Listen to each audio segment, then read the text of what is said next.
All right, so we'll be looking at some Les Dawson. It's always nice to look at him, especially if you want a good laugh. This go around, we've got a Les Dawson Classic Monologue, The Secret of Life. Let's get to it, shall we?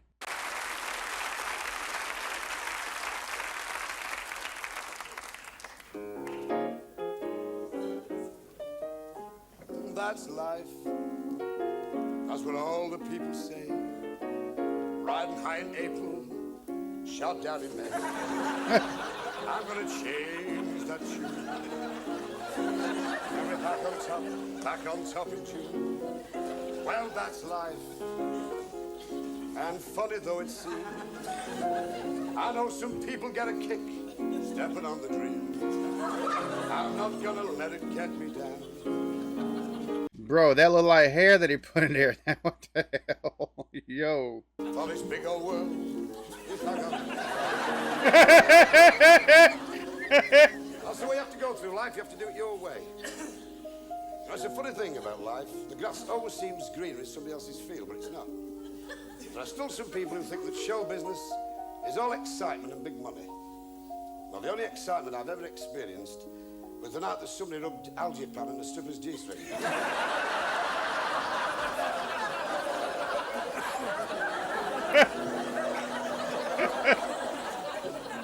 Yo. As for the big money, well, every time that Yorkshire Television pay me, I take the cheque straight to the bank. I have to do, it's too small to go on its own. We all have money problems. I went to see my bank manager last week. He hopped into his office, he had to do, I was kissing his feet at the time. I said, how's my account stand? He said, I'll toss you for it. We sat down in his office. He said, before I can discuss a monetary loan, he said, I must ask you, have you got collateral? I said, no, it's the way my legs are crossed.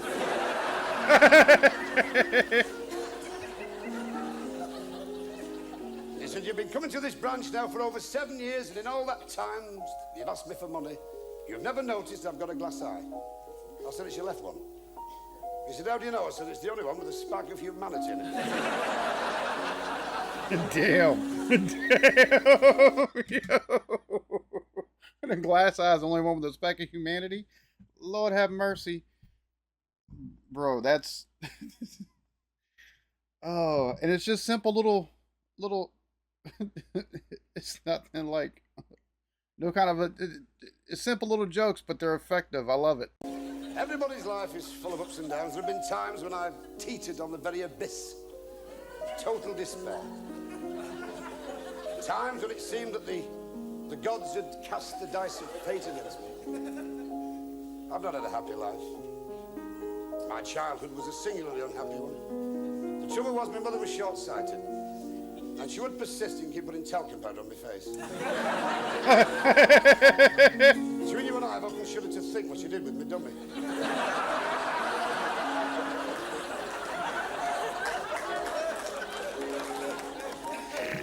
Oh, she used to hell. look at me and say, I don't know what to make of our son. My father used to say, have you thought of a rug? Oh, I know they didn't like me.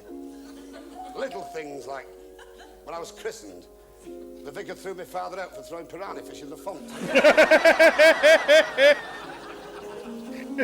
Piranha fish.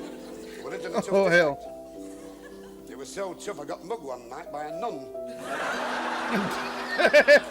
Damn.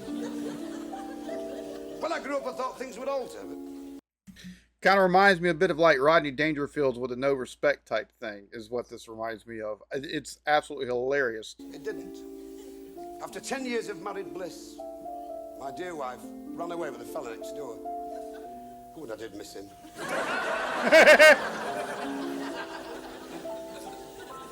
Of course, it was a marriage that was doomed from the start. I met the wife at a travel agency. She was looking for a holiday, and I was the last resort. She was hell of a size. She was so fat when she walked down the aisle on her wedding day in white, everybody thought they were towing a sight screen to Lord's. She was so fat when she bent down in Liverpool, they had an eclipse in Bournemouth. She never wore corsets, she used baling wire. The day I married that woman, I had no luck. She joined Women's Lib, and when she burned her bra, it took 3 months to put the fire out. Nothing went right. Absolutely nothing. I backed a horse in the Grand National and it fell in the paddock. I bought some bananas when I peeled them, they were empty. I just couldn't win. I fought a duel and came third.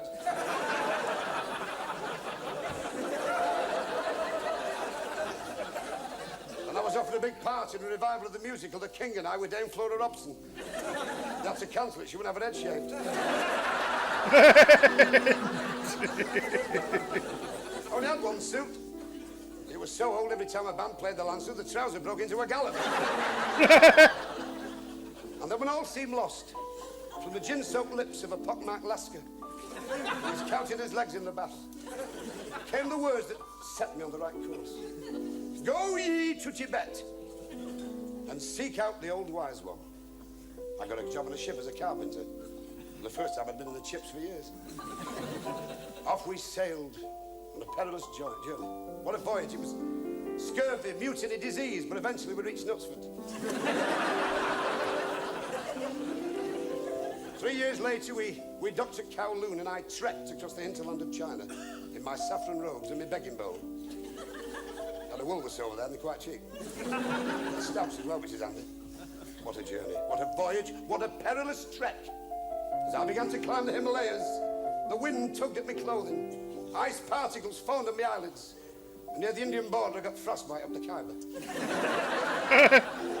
And yet, as I rounded the scree, there on a cold, damp ledge, sat the old wise one. The swirling snow, throwing in bold relief the monastery.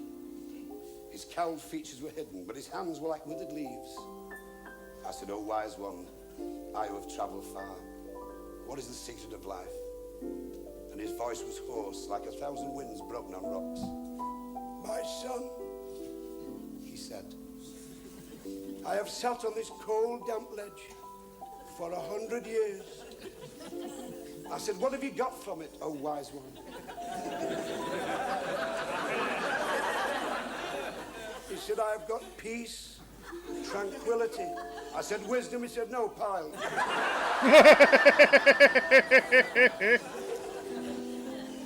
I said, "I who have travelled far, O weary wayfarer, tell me, O great and wise one, what is the true majesty of life? What is the secret that one must find? Where are you the oracle?" I beseeched him. He said, "The secret, my son, is know no enemies, have only friends." His soft, gentle voice carried on the wind. I said, "It's very difficult in the modern world. You make enemies. How did you avoid it?" He said, "I have lived for 200 years, and I have no enemies." I said, "How did you manage that?" He said, "I shot the bloody lot."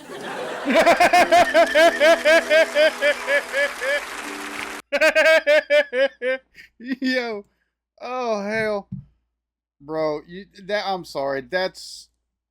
That was the last one with the seeking out the wise man or whatever. Everything, I love how everything led up to that, but that's the longest bit with the payoff.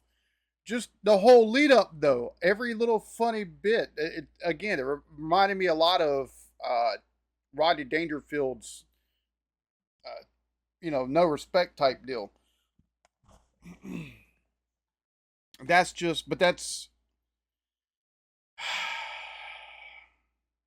damn good comedy. That's what that is. I hope you enjoyed this. Y'all be good to each other. Love yourselves. Peace.